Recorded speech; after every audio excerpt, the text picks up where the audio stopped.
स्वस्थ होना चाहिए। बेटा ही होगा। अरे मैंने तो अपने बेटे का नाम भी सोच लिया है, सनी।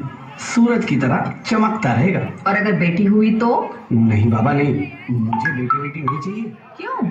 अरे मैं घर के खर्चे उठाऊंगा, घर की ईएमआई चुकाऊंगा या उसके दहेज के लिए पैसा बचाऊंगा। अरे जमाना बदल गया है, आने वाले टाइम में दहेज वहेज का चक्कर ही नहीं रहेगा। सब कहने की बातें हैं, आजकल का माहौल देखा कितना खराब हो गया है। अरे ऐसे माहौल में बेटी को संभालना आसान है क्या? तुम ऑफिस जाती हो, मैं ऑफिस जाता हूँ, पीछे संभालेगा कौन? अरे कुछ ऊंच नीच हो गया तो जमाने को क्या मुंह दिखाएंगे? ओफो, मेरे मम्मी पापा भी तो जॉब करते थे, उन्होंने भी तो मुझे संभाला है। पहले जमाना और था, ज्वाइंट फैमिली होती थी। अरे सोलो फैमिली में लड़की को पालना आसान है क्या? नहीं भाई नहीं, मुझे टेंशन नहीं चाहिए। रोहित, आप पढ़े लिखे होकर भी ऐसी बातें कर रहे हो? पढ़ा लिखा हूँ तभी ऐसी बातें कर रहा हूँ। सारी उम्र स्ट्रगल करके यहाँ तक पहुंचा हूँ, अब बेटी का बोझ सिर पे ले लिया तो बची खुची जिंदगी भी स्ट्रगल में गुजारनी पड़ेगी। आप बेटी को बोझ क्यों समझ रहे हैं? आजकल लड़का लड़की में फर्क ही क्या है? फर्क है, लड़का लड़का होता है और लड़की लड़की। लड़का वंश बढ़ाता है और लड़की टेंशन।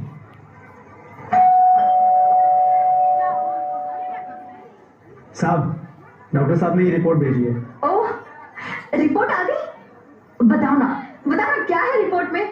वही जिसका डर था, तुम्हारे पेट में बेटी है। तो इसमें परेशान होने की क्या बात है? मैं तो बेटी ही चाहती थी। पर मैं नहीं चाहता ना बेटी, मुझे नहीं चाहिए बेटी। मस्ती क्यों नहीं, आजकल बेटी को पालना, पढ़ाना, शादी करना सब बहुत मुश्किल है।